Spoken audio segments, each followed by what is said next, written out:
Ground States is heading to Florida later. Take you to some breaking news. Run, as you can see, police chase this minivan on the run, as you can see, weaving in and out of traffic and going way faster than any of the other traffic. There are several police squad cars on the tail of this minivan. WTVJ's chopper is following this. Started in Miami, now in Broward County, and what we're seeing here is on a 3-lane highway, this minivan just racing along and flying by the other traffic that you would assume is probably going 65, 70 miles an hour. So I have yet to hear an official estimate from the police about how fast this high-speed chase is going, but as you can see, he's booking it.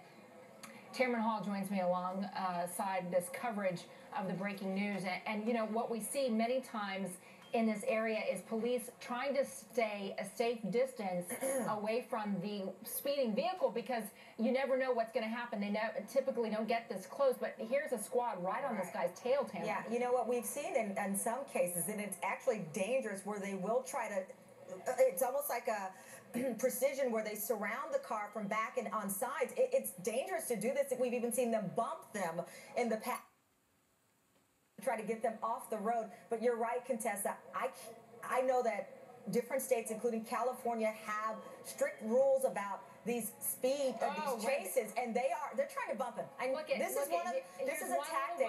They're bumping him off the road. Yep, there he goes, off onto the shoulder. But they stand the risk. Obviously, there are other cars, other pedestrians who don't know what's going on, and we've got to look up Florida's law and what is procedural. Here's what's surprising about this. Do you see how close the other vehicles are to this, and they're trying to bump him? Right. Normally what we see is squads going ahead of this car, trying to, with their lights on, to clear the traffic off of these highways so that there's no danger when they try and get this guy under control. And the people who are driving, for example, that blue pickup truck, they don't know what's going on. This car, they don't know that this is happening behind them. So, you know, God forbid someone responds and tries to veer off the path here, they would crash into this vehicle or one of the police vehicles. So I want our anchor producers to try to get some information on the procedures for high-speed chase for police in Florida, because this is highly unusual.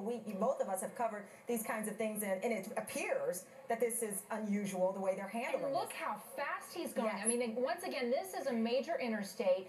You would presume that all the other traffic is going somewhere around 65 miles an hour or so, and this guy is flying by the other vehicles right there. We're told that this is Broward County now. This would be north of Miami, if that's the case. And what we're seeing is this vehicle, this minivan, just running from police. WTVJ is our NBC station there in Miami, covering this with their chopper overhead, doing a great job of keeping this guy in the camera focus. And look at the police squad following this guy on his tail. We just saw the squad coming up and barely tapping that back right-hand bumper of the minivan. He went off onto the shoulder, but only briefly, and now he's back on the highway again. Yeah, and Contessa, again, this is a very interesting procedure. I've heard and seen authorities do this, but certainly not since a lot of laws were passed and procedures were put in place to make these high-speed chases, for lack of a better description, safer. I myself covered a story in Texas many years ago where a young boy was killed. He was actually on his way to a girlfriend's home. His car was hit as authorities were chasing a robbery suspect. And look at these cars are stopped. Now they're pulling over. Now this is a problem. He's getting off. He's on an exit ramp right now, getting off. And this is typically where we see these chases intensify, because what happens is they get on these local streets, and well, this looks to be another highway here, but at any rate, you know, this is People in and around this. Here he comes. He's coming up to a stop light. There's traffic stopped. He can't get anywhere. Here he goes. Here we go. Here we go. Let's see what happens. Does he jump out of the car? No, over the median. He's into oncoming traffic. Look at this. This is a very dangerous situation. You saw the police officer get out of that vehicle with his hand on his gun. This is a very, very serious situation, Contessa. This person behind the wheel here has no intention of pulling over, and then you have an officer putting his on this SUV carry. We're not seeing it, but what we're seeing now is the SUV driving once again on a shoulder. It looks like he's heading toward an off-ramp, and now, back on the freeway once again, where it looks like traffic has been cleared. No, Yeah, there's I mean, another car. what we have here is if this is 595, that heads east and west and heads out to a community called Weston.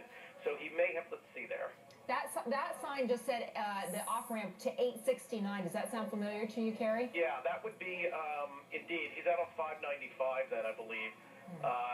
So he's heading out towards Weston, which will run into Interstate 75, if I'm following this correctly.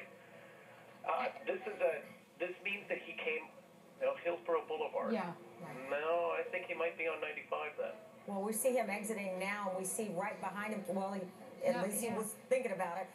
But you see this police cruiser right behind this. And Carrie, I'm not sure if you've been watching throughout this, but at some point, the authorities or the police officer behind him bumped this vehicle, trying to force him off the road while there were several cars in and around the area. But now it looks like these cars, Tamara, too, are going slower. The other passenger vehicles on this interstate are not going as fast as they were on the other interstate. It looks like the chase itself may have slowed somewhat. That's 95. He's on Interstate 95, so I stand corrected. He's on Interstate 95, heading north, and he'll be exiting Broward. If he continues at this rate, he'll be exiting Broward County shortly and going into Palm Beach County. And you can see he's running straight up the HOV lane.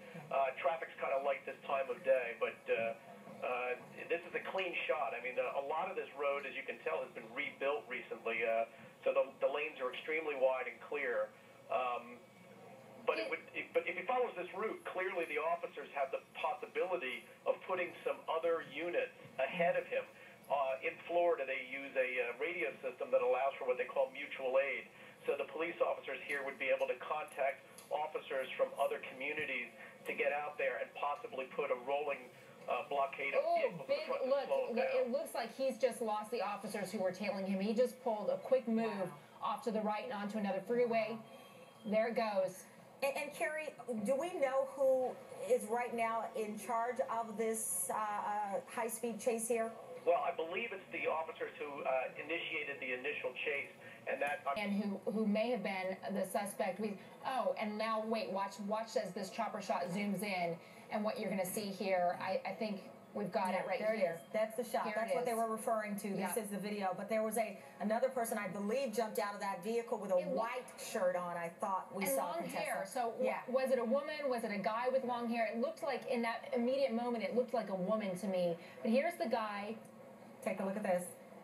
And watch this on the left, the moments ago when they got out and ran. That looks like the suspect right on the left side of the screen when he's creeping around the home. That's the guy they appear to have in custody right now. If we can re-rack that tape too, we can see that moment when these two suspects got out of the white car, and maybe take a look at whether we have that or not. And again, here they are. In many cases, we would call this a perp walk. There they are, walking him back to the squad car. He'll be under arrest, presumably, at least for this high-speed chase, if not for the robbery they say that this man is linked to in Miami Beach. Here's the moment ago when the car pulled in, actually, to this house. Two car doors open up, and there. That's the shot. That was when the shot went out, and but you could see the long hair, Contessa. I mean, we're no experts here, but it almost looked like a female. It did. It looked like a female, but again, we'll have to wait to see here. Yeah, let's see if they catch this the other person as well too. Obviously, the sheriff's chopper would be telling them, look, there were two people in that car. You need to search for this other person. And besides that, they want to make sure that this is not a home invasion, that these people haven't broken into somebody's house, lurking there, waiting for an unsuspecting homeowner. And it's tough because this is a cul-de-sac here, and you see how close the homes are to one another. See a sergeant there on the scene as well. They're talking. So we're going to take a break here, Contessa, I understand, from our producers.